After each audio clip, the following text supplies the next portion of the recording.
기도하겠습니다.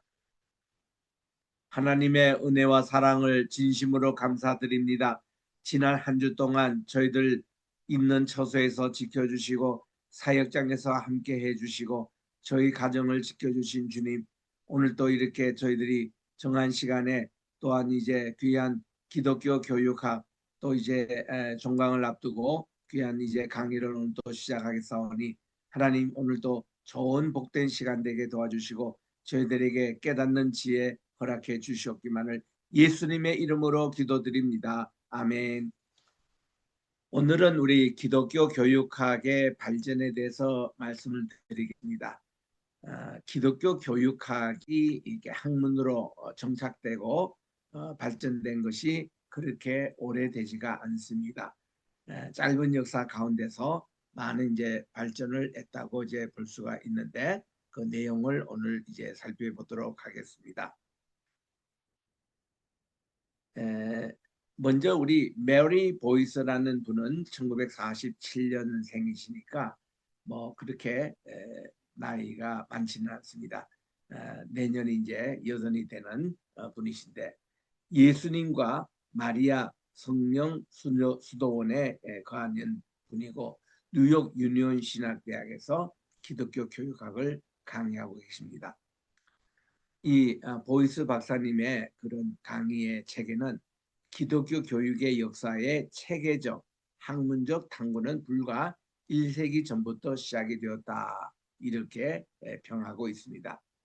이 보이스는 그의 책 신앙 교육론에서 기독교 교육의 사상적인 계보를 복음주의 유형, 종교교육 유형, 기독교 교육 유형, 가톨릭 교육 유형 이렇게 구분하고 있습니다. 보이스의 모델은 신학적 입장과 또 교육학적 입장이 모두 균형 있게 고려되고 있을 뿐 아니라 각 유형 내에 고전적 표현과 현대적 변형으로 이제 구분함으로써 역사적인 컨텍스트, 의 다양성과 함께 수용하고 있어서 기독교 교육 이론을 유용화하기에는 보다 적절한 해석의 틀을 지니고 있다고 할 수 있습니다.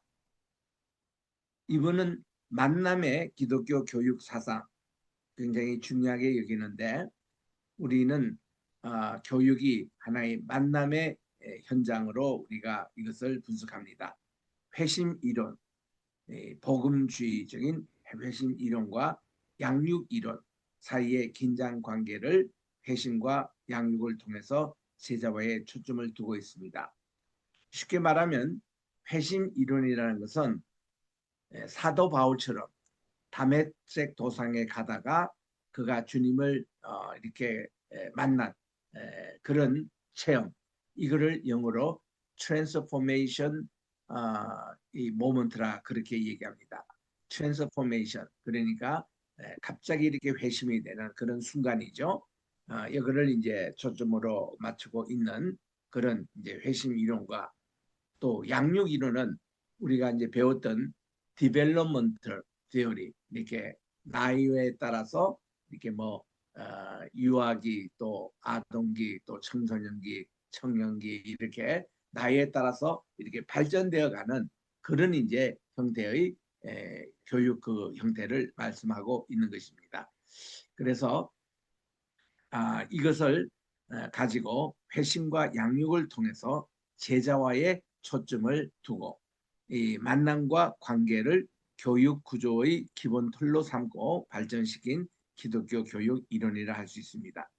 이 사상은 역사적으로 1950년부터 60년대 초까지 15년간 현대 기독교 교육 사상의 주류를 유지해 왔습니다. 특히 이 한국 교회가 1970년 이후에 사용한 교회 교육을 위한 커리큘럼, 그러니까 공과 교육책이죠. 여기에 이론적 기초로 크게 영향을 끼치고 있는 것이 보이스의 그런 내용이 많이 담겨 있습니다. 그것은 이제 유니온 신학계에서 공부하신 분이 한국에 와서 많은 영향을 끼쳤다고 알 수가 있겠죠. 우리 만남을 주제로 한 기독교 교육 사상의 역사적인 배경을 살펴보도록 하겠습니다. 우리 만남 얘기할 때에 아, 여러분들 이거를 영어로 어떻게 번역하겠습니까? 첫 번째로 우리 보통 만남이랄 때는 미팅이라는 얘기합니다. 누구와 누를 이렇게 만났던 그런 미팅. 이런 미팅은 내가 그분과 대화 한마디 없이 그냥 보는 것도 미치라고 그렇게 표현을 합니다. 그런 만남. 근데 또 하나는 이 그런 미팅을 넘어서서 엔카운터라는 말이 있습니다. 이 엔카운터는 이 만나서 교제를 나누고 이렇게 뭐 식사라도 하고 관계성을 형성한 이런 관계를 엔카운터라고 그러죠. 그런 이제 만남이 있습니다. 세 번째 만남이라는 것은 이렇게 서로 만나서 대화함으로 하나가 일치가 되는 그런 만남이 있습니다. 이런 거를 영적인 만남이라 그러는데 우리가 주님과의 매일 만남이 그런 만남이 되어야 합니다. 우리 주님과의 만남은 우리가 단순히 그냥 보는 정도가 아니고 몇 마디 정도 대화 나누는 정도가 아니라 깊은 교제와 관계성 속에서 정말 일치가 되는 주님과 내가 이게 한 몸을 이루는 그런 어떤 관계의 만남을 얘기하는 겁니다. 그래서 우리 이게 저 회막에 보면은 우리 만남의 장소라고 그렇게 얘기합니다. 응? 우리 그 엔카운트 이 정도가 아니고 미팅 정도가 아니고 이거는 영적인 스피리추얼 펠로십이 이루어지는 코이노니아 이루어지는 이런 관계. 그래서 내가 주님 안에 거하고 주님이 내 안에 거하는 우리 요한복음 15장에 나오는 그런 만남의 관계가 있죠. 우리 주님께 우리가 이렇게 주엘하는 거예요. 우리 주님 앞에 거하는 것. 어바이드라는 말을 많이 씁니다. 어바이드. 그래서 우리 그 영락교회 제가 봉사할 때가 1970년대 봉사했는데 그때 영락교회 중심 단어가 만남이었습니다. 황영기 목사님이 심할 때부터 영락교회는 만남을 강조해서 매주 목사님의 설교가 이렇게 책자로 나오는 것이 그 만남이라는 그런 타이틀로 시리즈로 쭉 나왔어요. 또 한 달에 한 번씩 만나지라는 회보가 있습니다. 그 월보에 보면은 그 교회 소식과 또 선교지 소식과 이런 모든 것을 만남 이거를 이제 담고 있는 그런 이제 것이고 또 우리 한경지 목사님의 항상 그 주제는 언제나 성전이 만남의 장소가 되라고 먼저는 하나님과 나 사이의 만남이 장소가 되라. 그래서 어디 여행 가고 출장하고 해외 여행을 하더라도 꼭 교회 와서 하나님께 기도하고 출발을 하고 그리고 여행 다녀와서는 교회 와서 기도하고 그리고 집에 가라고. 그리고 이제 누가 친구들과 만날 때는 그 당시는 대개 종로 2가에서 만나자, 화신백화점 앞에서 만나자 이런 게 대개 그 만남의 장소였습니다. 그러나 그러지 말고 우리 크리스찬들은 항상 교회 정문에서 만나자, 봉사관 앞에서 만나자, 베다니 홀에서 만나자. 항상 교회를 중심으로 만남의 장소를 늘 하라고 했는 그 만남이에요. 자, 여기서 기독교 교육 사상은 19세기 미국의 호레이스 부시넷 이분의 이름은 기억하는 게 좋습니다. 이분은 기독교 교육학의 아주 중요한 인물입니다. 이 부시넷입니다. 호레이스 부시넷 1802년부터 1876년에 이제 이분이 크리스천 너처 이 기독교적인 그런 양육이라는 책을 1998년에 쓰셨는데 여기서 이제 그 뿌리를 찾게 되는데 부시넬은 가정이란 부모와 자녀가 서로 지체가 되어 하나의 유기체로서 공동 생활을 영위하는 관계 구도를 형성하고 있으므로 부모의 삶은 마치 생명이 나무 줄기에서 나무 가지로 흐르듯이 자녀들에게 자연적으로 영향을 주게 마련이라고 그렇게 이제 주장을 하게 됩니다. 그래서 이 이 부신엘의 그런 이제 영향이 후대에 이제 많이 이제 미치는데, 그러므로 기독교 가정에서 자라난 어린이는 하나의 크리스찬으로 성장하는 것이며 그 밖에 다른 존재, 즉 불신자로 알아서는 결코 안 되고 또 그렇게 취급해서는 안 된다는 것입니다. 1930년 시카고에서 교육에 의한 구원이라는 주제를 내걸고 종교교육협의회를 창립을 했습니다. Religious Education Association이라고. 이 협회는 종교교육계에서 교육과 종교의 이념을 불어넣는 것을 목적으로 삼았는데, 이들은 자유주의 신학, 또 사회복음운동, 소셜 가스펠입니다. 그리고 진보주의 교육 철학 등의 영향을 받습니다. 이러한 사고틀은 이 세계와 인간에 대하여 보다 낙관적인 생각을 가지고 접근을 하였으므로 성장을 교육의 기본 틀로 삼고 교육을 했습니다. 근데 1차 대전 발발로 이 사상은 약화가 되었습니다. 1차 대전이 1914년부터 18년까지 있었잖아요. 1940년대 중반에 들어서면서 기독교 교육이라는 명칭이 나왔습니다. 크리스천 에듀케이션. 기독교 교육, 기독교회 그 교육의 관점에서 교회 교육을 검토하게 됐습니다. Church Education. 이렇게 해서 밀러의 기독교 교육의 단서 출판을 시작으로 신정통주의, 니오 오소독스, 신정통주의 신학에 기초하여 관계와 만남을 교육 구조의 기본 틀로 삼고 일어난 기독교 교육 운동을 말합니다. 그래서 이것이 기독교 교육학이 이제 한참 연구될 때에 아주 중심 주제처럼 늘 이렇게 만남이 중요했습니다. 여기서 아주 직접적인 영향을 끼친 분이 마틴 부버였습니다. 마틴 부버는 여러분 잘 아신 대로 유대인입니다. 그리고 이분은 나와 너라는 책을 조설하신 분이에요. 이게 독일 분이기 때문에 이히, 내라는 게 이히, 운트는 and, 그리고 두는 당신입니다. 이히 운트 두, 나와 너의 관계라는 겁니다. 요거는 인격적인 관계를 표시할 때 나와 너의 관계, 그리고 나와 그것의 관계 때에 독일말로 이히는 나, 운트 s, s는 es, 그거는 it입니다.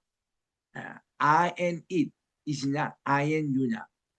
내가 나와 너의 관계는 인격적인 관계가 형성되는 것이고, 나와 그것의 관계는 하나의 비인격적인 그런 관계를 얘기하는 것으로서 이 두 가지 관계성을 얘기합니다. 여기서 나와 너 관계에서 독일말로 두보다 더 존칭어가 뭔가 하니 자인이에요. 두, 이게 두, 그러니까 이히 나와 이히 운터 자인, 나와 그분의 당신, 이거는 하나님과의 관계 얘기할 때 그렇게 표현하고 있습니다. 그래서 부부에 의하면 창조주 하나님은 그분의 초월성에도 불구하고 직접적인 관계성 속에 현존해 계십니다. 공동체 또한 상호 관계성에 기초한 자발적인 연합으로 참된 공동체는 종교적인 실제인데, 이는 영원한 너와 인간이 만나는 삶의 현장이기 때문에 그렇습니다. 그래서 우리는 이제 하나님과 우리 사이에 만나는 이것이 그냥 단편으로 끝나는 게 아니라 영원한 관계성으로 이렇게 그 전속되는 이런 삶의 현장이기 때문에 그렇습니다. 그래서 마틴 부부는 이렇게 제안을 합니다. 태초에 말씀이 계시니라. 우리 요한복음 1장 1절에 있는 말씀이잖아요.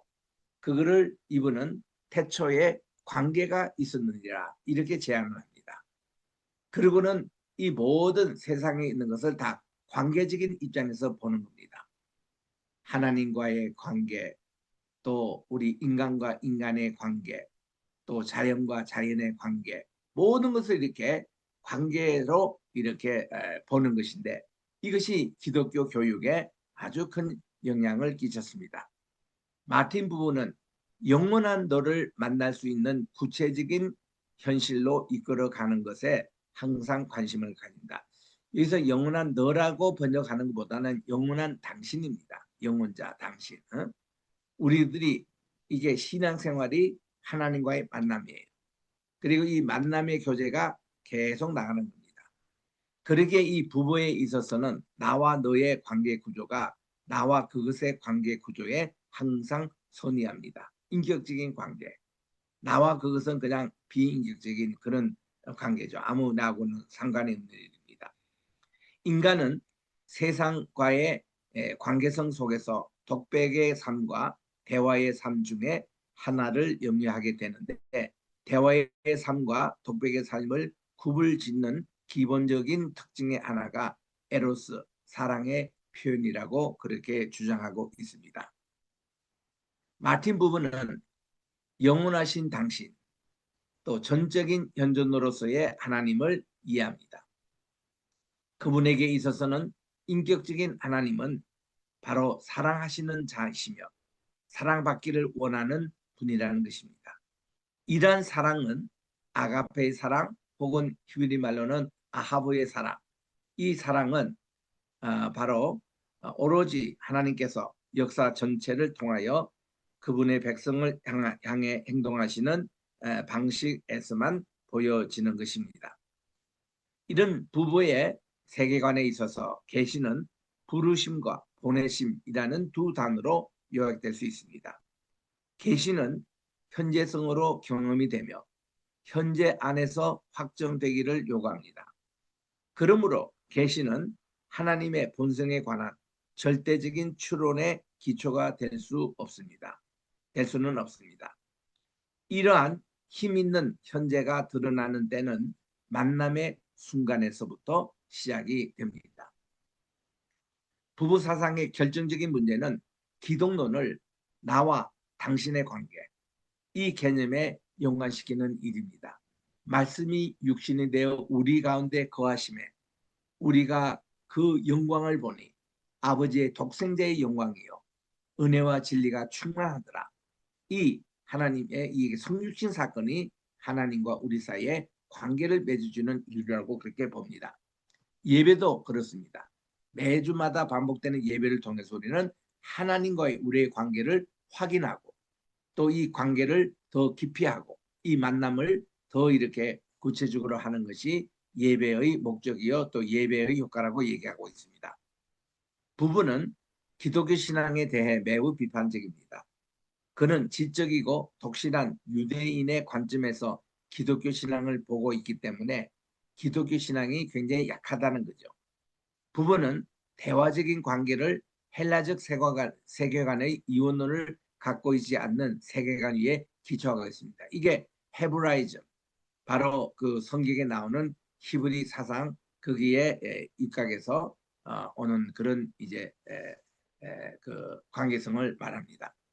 부부는 교육의 주요 목표를 아동의 창의력 개발로 보고 자기의 고유한 교육학 이론 개발에 착수를 했습니다. 그는 만남, 즉 관계성을 매우 중요시했죠. 인격 교육은 이 교육적 노력의 최상의 목표이며 따라서 교사의 과제는 인류의 통일성의 주춧돌이 되는 개인적인 통일성에 대한 갈망을 기르고 발달시키는 것이랍니다. 교육이란 그 시대에 진실하며 그 시대에 적용되는 교육, 즉 인간을 그의 세상과의 살아있는 관계로 인도합니다. 또 인간으로 하여금 거기서부터 성실함과 시험을 이기과 또 확정과 책임감과 결단과 실련으로 올라갈 수 있게 거하는 것이 되어야 한다는 것입니다. 부부는 인간의 본질에 대해서 관심을 가져서 인간으로부터 출발하지만 인간 실존의 완성과 총화는 하나님 즉 영원하신 당신이에요. 이와의 그 관계성 속에서 이루어집니다. 부부의 사상은 20세기의 주도적인 그런 이제 신학의 흐름, 즉 신정통주의를 결속시켰고 활력을 부여했습니다. 그리고 이에 비롯된 관계신학이라는 말을 이제 만남의 기독교 교육 이론을 설명하는데 적절한 신학적인 기초로 사용됐습니다. 제가 보스턴 대학에서 신학부에 그 박사 과정 할 때도 우리 올리브 교수님이 강의하신 중요한 것이 관계신학이라는 relational theology, 이걸 가지고 강의를 하셨거든요. 이 관계신학 속에서 제가 이제 그때 우리 한국신학, 무궁신학을 이 소개를 했습니다. 제가 그 발표 시간을 통해서 그랬더니 이 올리버 교수님이 너무 좋다고, 이 무궁신학이 관계신학의 모든 것을 얘기한다고 해서 저보고 나머지 시간을 강의를 하라고 해가지고 제가 이제 박사 과정에서 계속 이제 강의를 했습니다. 무궁신학. 이게 훌륭한 관계신학입니다. 교육은 교회의 본질에 속하는 것입니다. 따라서 이러한 교육의 기능을 소홀히 하는 교회는 교회의 본질에 있어서는 안 되는 것을 상실하고 맙니다. 그래서 제가 이런 관계신학을 공부를 했고 또 이거를 우리 목회 현장이나 또 학교에 많이 이렇게 적용하기 위해서 많은 책도 읽고 또 노력도 많이 했습니다. 그래서 저는 이제 말씀을 전파하고 준비해도 제가 먼저 하나님을 만나고요. 그리고 제 만난 이런 귀한 체험 가지고 말씀을 통해서 이 성도님들을 하나님과 만나게 하는 중매쟁이의 역할, 그것을 저는 시도합니다. 또 이런 우리 교육의 광정을 통해서도 제가 만난 하나님, 예수님을 여러분들에게 소개하고 또 여러분들도 이런 만남을 가질 수 있도록 이거를 이제 하는 역할이 교육자의 역할이라고 저는 봅니다. 그래서 이것이 제게도 많은 영향을 끼치고 있다는 거. 그 다음에 이제 두 번째 인물로 에밀 브루너의 만남의 개념을 살펴보겠습니다. 물론 이분은요, 좀 인본주의적인 요소의 그런 에밀 브루너입니다. 그 이분과 이제 학술적인 논쟁을 했던 분이 칼 바르트예요. 칼 바르트가 1919년 계기로 이제 1차 대전 마치는 그 계기로 그분의 신학이 많이 바뀝니다. 1919년 1차 대전 그 발발하고 있을 그때만 해도 이분의 신학은 좀 인본주의적인 신학이었습니다. 하나님과 우리 사이에 공통점이 있다. 이런 어떤 옛날에 에빌 브루너가 얘기했던 그런 쪽으로 이제 그 신학이 있었는데 이제 이 그 바르트가 이제 그 회심하고 나서 그가 이제 1919년부터 바뀝니다. 하나님은 하늘에 계시고 인간은 땅에 계신다. 전도서 5장 2절의 말씀을 기초로 하나님과의 인간은 절대로 접촉점이 있을 수가 없다는 것입니다. 그래서 이게 신정통주의의 특징이에요.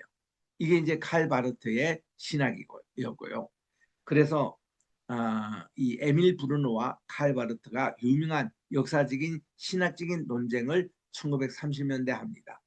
우리가 하나님의 형상, 그 모양대로 창조을 받았다 할 때에 그때에 이것이 인간과 하나님 간의 연결점이 있느냐 없느냐 이런 문제의 논쟁이었습니다. 그때 에밀 브루너는 철저하게 우리가 하나님과 우리 사이에 충분한 이렇게 연결점이 있다, 접촉점이 있다 이런 얘기고 칼 바르트는 나인 아니다, 절대로 없다. 하나님은 하늘에 계시고 우리 인간은 땅에 있기 때문에 이 하나님의 세계를 감히 우리 인간이 침범할 수 없다. 그런 입장입니다. 그런 거를 생각하시면서 여기 이제 한번 살펴보겠습니다. 에밀 브루너는 신과 인간 사이의 만남을 그의 신학의 중심 주제로 삼습니다. 계속 만남이죠. 이것도 관계의 언어입니다.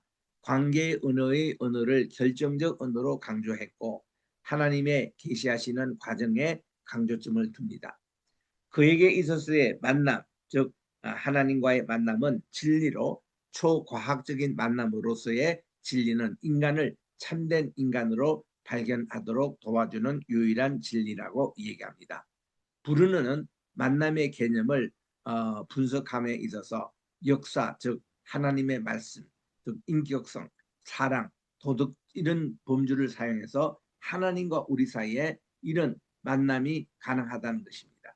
그때 만남이라는 것은 접촉점이에요. 이제 하나님과 우리 사이에 어떤 이렇게 그 접촉점이 있을 연결점이 있는 거기에 대해서 그는 있다라는 그런 주장입니다. 에밀 브루너는 성경적인 신앙을 만남이라고 규정합니다.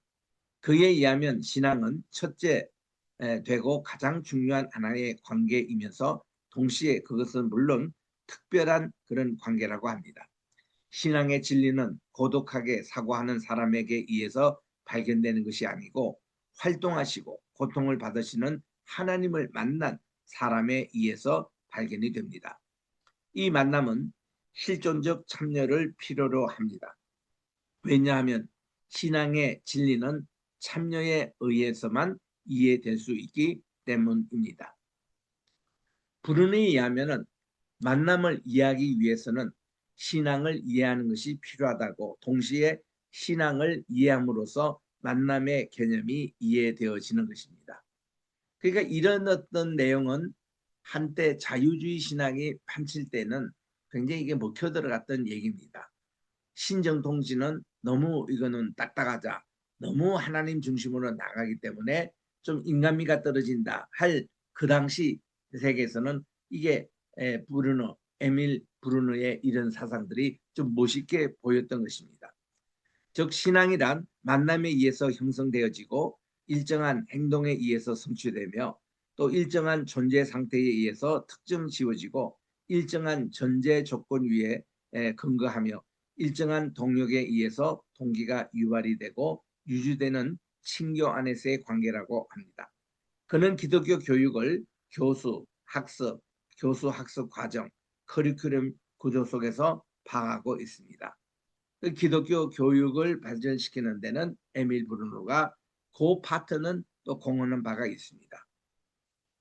그 다음 이제 우리 랜돌프 밀러 이분의 또 이 교육 사상을 살펴보겠습니다. 이분은 1910년에서 2002년 성공의 신부였습니다. 밀러는 기독교 교육의 단서라는 소책자를 통하여 기독교 교육에 이르는 단서로서 적절한 신학의 필요성을 주장합니다. 기독교 교육에 이르는 단서는 내용과 방법 사이에 간격을 메워주고 또 다리를 놓을 수 있는 그런 적절한 신학을 발견하는 것입니다. 이 신학이야말로 기독교 진리의 배경과 관점을 제공하면서 학습자들로 하여금 예수 그리스도 안에서 계시된 살아계신 하나님과 올바른 관계를 갖도록 하는 최선의 내용과 방법을 밝혀줄 것입니다. 밀러는 이 교육 과정을 이끌어내는 배경으로서의 신학을 말했습니다. 은혜와 신앙이 기독교 교육의 전면에 놓일 때 관계의 역동성을 행동으로 이끄는 것입니다. 그는 관계성을 매우 중요시했습니다. 관계성 속에서 신앙과 교육이 이루어지고 성장하게 된다는 것입니다. 인접 학문과의 관계성에 있어서 밀러는 신학이 기독교 교육의 이론과 실천을 위한 기초가 됨을 다시 강조하면서 동시에 현대 과학과 세속 교육 이론의 통찰들을 기독교 교육에 적용할 수 있음에 동의합니다. 그의 이론 속에서 계속 강조되는 초점은 학습자를 중요시하고 특히 다른 사람과의 관계에서 전인격적 성장 능력을 인정하고 모든 인간에게서 발달의 가능성을 보려는 것입니다. 스마트는 1950년, 그분은 1906년생으로 1982년에 별세하셨는데 이분은 낙스 칼리지의 교수였습니다. 이 스마트 교수는 1950년대 초기에 밀러와 함께 이 기독교 교육의 신학적 기초를 강조하고 그 이론의 틀을 형성해 준 교육 철학자입니다. 교육을 위한 신학을 강조했으며 그분의 기독교 교육의 이론적 기초에 기독교적인 요소, 즉 계시를 매우 강조했습니다. 신정통주의 신학, 그 중에서도 칼 바르트의 말씀의 신학의 중심점들을 이 기독교 교육을 위한 이론적 기초로 접목을 시킨 그의 사상은 1950년대에 꽃피운 만남의 기독교 교육 이론의 형성에 있어서 지대한 역사적인 공헌을 합니다. 그리고 하우, 이분은 1905년생이시고 1985년도에 돌아가신 분인데, 이게 루엘 하우, 이분의 기독교 교육과 목회 영역에서 사랑과 연관하여 인격주의 이론을 연결합니다. 인격주의는 퍼스널리즘, 이거를 이제 한 대표적인 분이 마틴 루터 킹 목사님, 그분은 보스턴 대학에서 박사학위를 하셨는데 그분의 논문에서 인격주의를 얘기합니다. 바로 예수님과의 만남, 이거를 인격주의라 그렇게 얘기를 합니다. 그래서 이 인격주의 이론을 연결해서 그의 학문적인 관심을 계속 발전시켰습니다. 특히 1950년대 기독교 교육 이론 형성기에 기독교 교육의 대화적 기초를 제공했습니다. 그도 관계의 언어라는 이 개념에 관심을 기울였습니다. 교육의 기초로서 세례를 언급했는데 하나님으로부터 분리 또 소외된 인간에게 새로운 관계의 산물로 준 것이 세례라고 그렇게 주장합니다. 이러한 관계는 서로를 사랑하고 서로를 용납하며 또 훈련에 의해 성숙하게 된다는 것입니다. 거룩한 공동체로서의 교회 안에서의 영적 교제로 말미암아 교육의 자리가 펼쳐지게 되는 것입니다. 하오는 하나님의 인식의 방법에 있어서 아래로부터 위로의 접근 방식을 취합니다. 인간의 필요에 조명되어 하나님의 구속 행위가 이해될 때 복음은 더욱 쉽고 또 명료하게 우리에게 기쁜 소식으로 전해질 수 있다는 것입니다. 그래서 이제 이분의 그런 이론을 한번 자세히 공부할 필요가 있고, 그 다음 얘기가 이제 루이스 쉐릴, 이 쉐릴은 1892년 태어나셔서 1957년까지 활동하신 분인데 장로교 목사님이에요. 그리고 이분은 experimental theology, 체험 신학을 이용을 해서 depth psychology, 이 심층 심리학을 결합을 해서 그분이 만든 것이 formed a theory of Christian education, 이 기독교 교육 이론을 만들어냈습니다. 이 그분의 주장하는 것은 focused on the development of Christian selfhood, 우리 그리스도인의 자아 형성이 발전되는 그게 초점을 맞춰서 이 기독교 교육학을 이제 만들어낸 분이 쉐릴입니다. 그래서 이 쉐릴의 이론이 특별히 우리 한국의 각 교단 공과 교재에 많이 반영되어 있습니다. 쉐릴은 특히 인간 내면의 심리적 통찰에 기초한 만남의 성경 학습 지도 이론 형성에 결정적인 영향을 끼친 기독교 대표적인 교육학자입니다. 쉐릴은 자아에 관심을 가지고 기독교 교육의 핵심으로서 자아 속에서의 변화를 제시합니다. 교제의 관계 속에서 모든 참여자가 개방적이며 진실되게 또 상호 간의 의사소통에 임할 때 교육이 이루어지게 된다는 주장을 합니다. 그는 하나님을 관계성이라는 맥락 안에서 행위하시는 분으로 이해했습니다. 하나님과 인간 사이의 대면 그리고 만남, 이것의 구조를 자주 언급하면서 비교적 하나님의 심판도 함께 강조합니다. 그의 교육신학의 입장은 스마트와 비슷한 점이 있으나 경직된 성경 중심의 계시관에서 벗어나 있습니다. 오히려 그는 기독교 교육의 심리학적인 통찰을 강조합니다. 그래서 이런 교육의 심리학적인 요소들이 많이 기독교 교육에 들어와 있습니다. 근데 이 심리학이 나쁜 것은 없는데 너무 또 심리학 쪽으로 가면요 인문주의적인 쪽으로 기울기가 쉽습니다. 그래서 우리는 보수 우리 교육자들은 이런 것은 넘어야 된다고 그렇게 얘기를 합니다. 또 우리 와이코프를 들겠습니다. 캠벨 와이코프. 이분은 커리큘럼 작성을 위한 기본 틀을 제공하신 분인데 1950년대에 특별히 기독교 교육을 위한 커리큘럼의 기초 이론 형성에 기여한 대표적인 학자입니다. 1918년생이시고 그리고 2005년도에 별세를 하신 분인데 이 와이코프는 기독교 교육의 과제에 대해서 기독교적 삶의 양육이라는 말로 요약을 합니다. 와이코프의 기독교 교육론은 철저히 기독교 복음에 기초하고 있습니다. 기독교 교육을 사람들로 하여금 복음을 듣고 응답하도록 돕고 복음에 대한 이해와 순종을 증진시키도록 돕는 하나의 수단으로 이해를 했습니다. 와이코프는 교회의 기독교 교육 커리큘럼을 교회가 행하는 여러 사역적 기능 중 가르침의 사역을 주로 감당하기 위해 추구하는 교수와 학습 과정의 포괄적이고도 체계적인 계획이라고 정의하고 있습니다.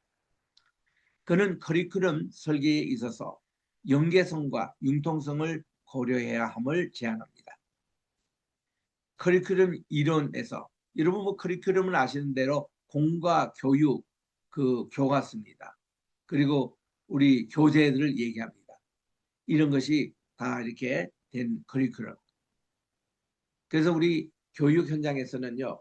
교사가 훌륭해야 합니다. 커리큘럼이 훌륭해야 합니다. 교육 제도가 훌륭해야 합니다. 그리고 학생이 훌륭해야 합니다. 요즘은 그게 더하여서 학부모도 훌륭해야 합니다.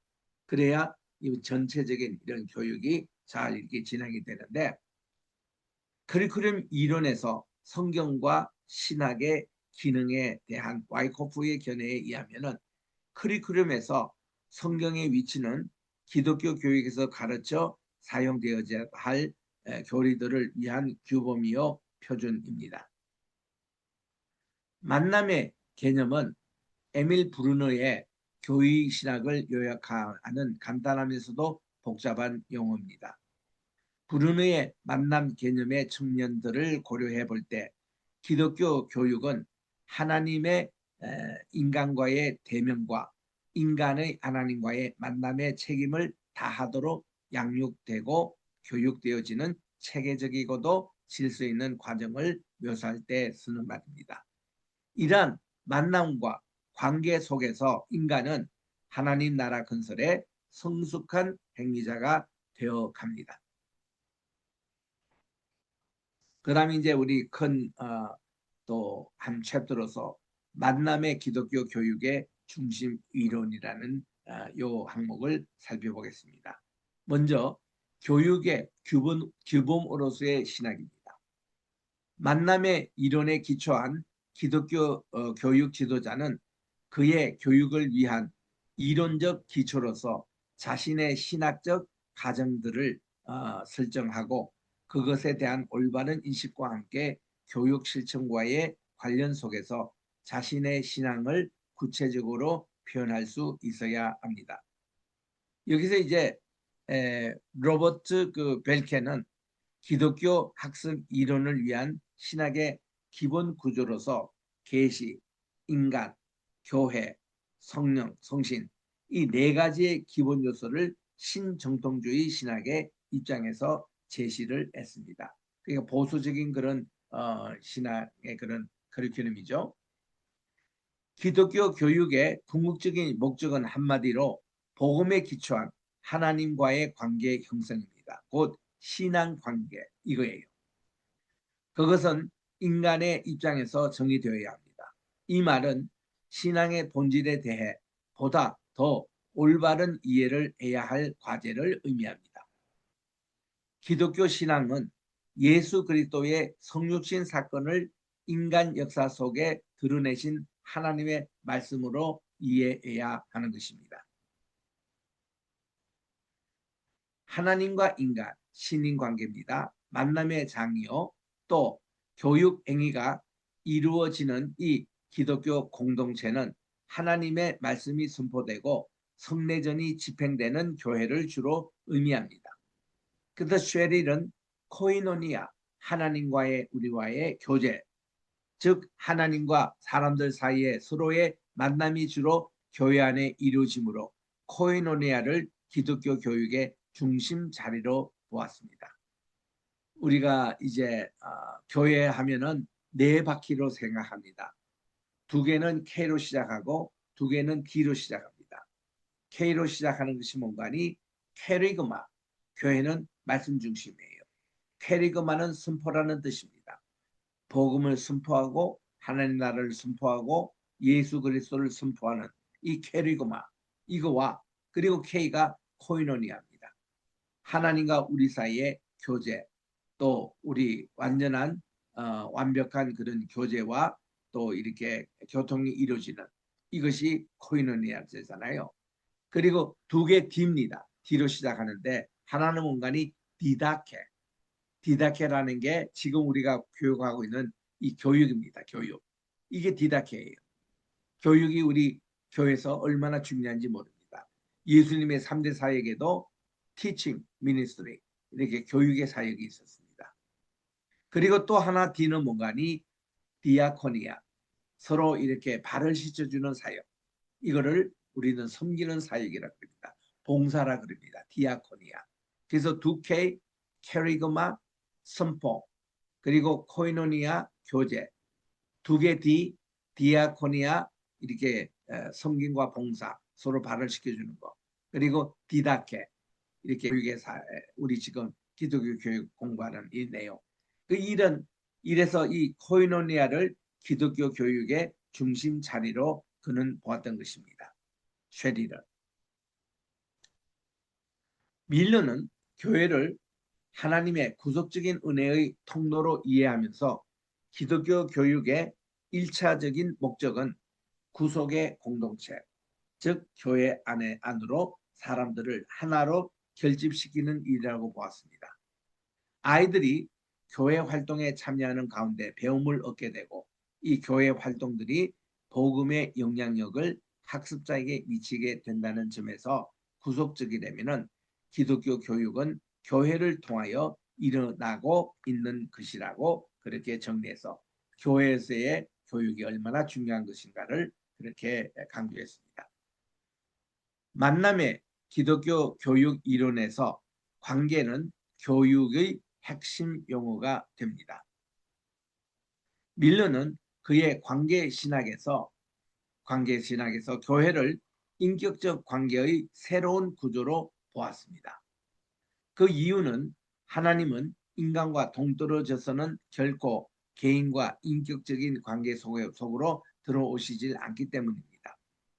기독교 교육에 있어서 대화적인 관계는 한 개인으로 하여금 자신의 독특한 방식으로 사회성을 이렇게 체험하도록 허용합니다. 하나님의 영이 이러한 형태의 관계를 통하여 교육자나 학습자의 통제 하에서는 결코 이루어질 수 없는 새로운 것, 즉 구원을 창조하시기 때문입니다. 따라서 기독교 교육의 학습과 교수 이런 경험, 이것은 과정인데 역동적이면서도 예측 불가능한 관계인 것입니다.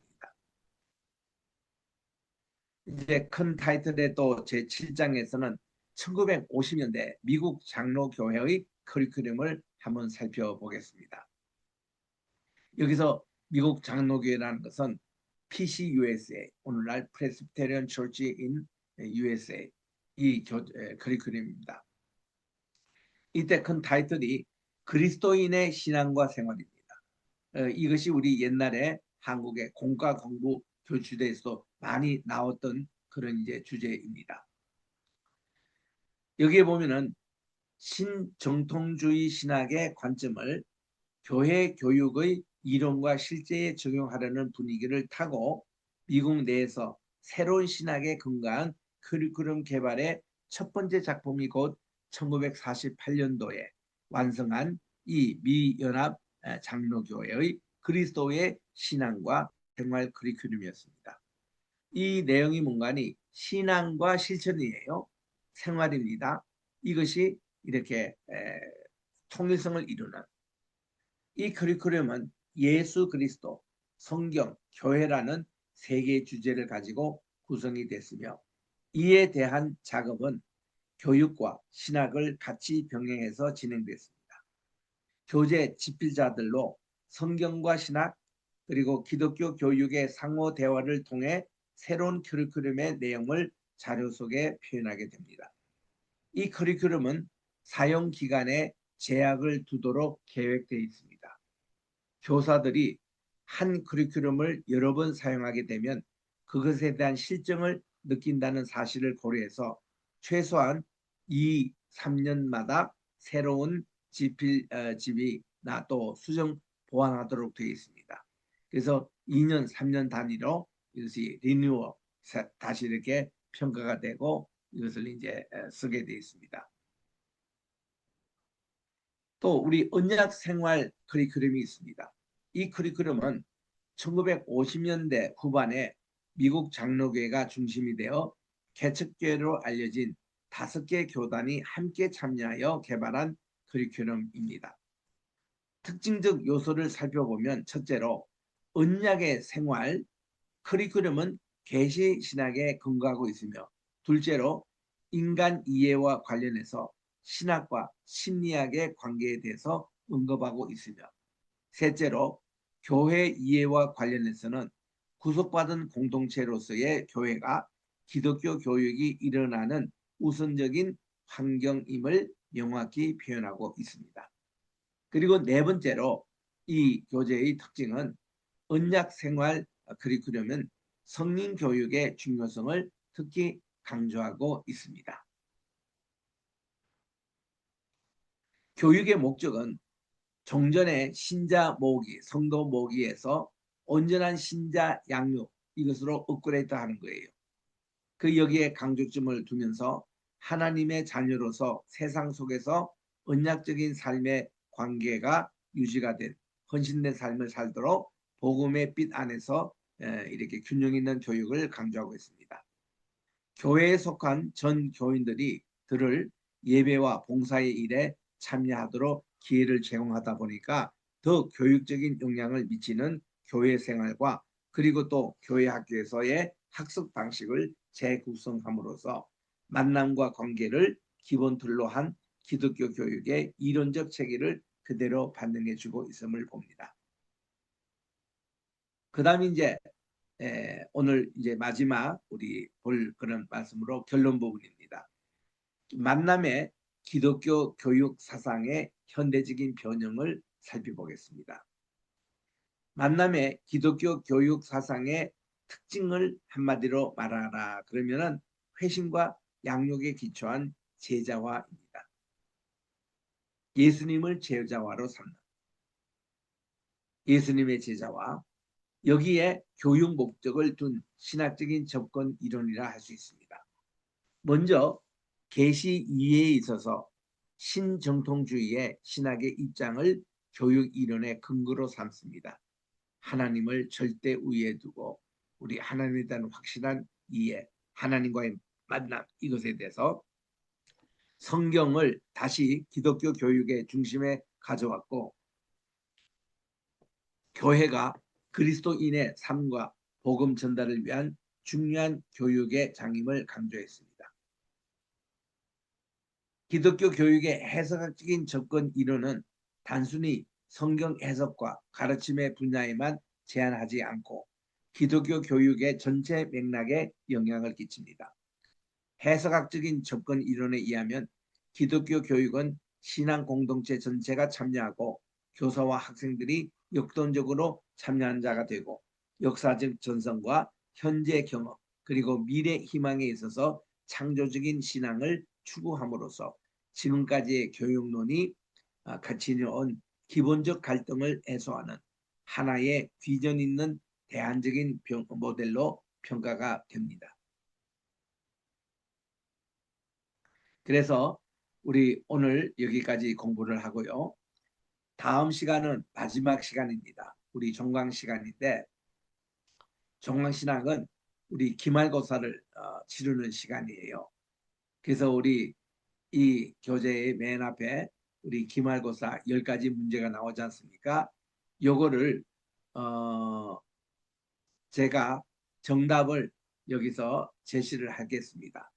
그러면은 여러분들이 그거를 잘 요약을 해서 우리 분교장님께 제출을 하시면은 그게 기말고사 답안지가 되겠습니다. 그 다음 주는 여러분들이 한 사람도 빠지지 않고 꼭 참석해서 기말고사에다 응하시기를 바랍니다. 오늘 제 강의는 이것으로 마치겠습니다. 우리 분교장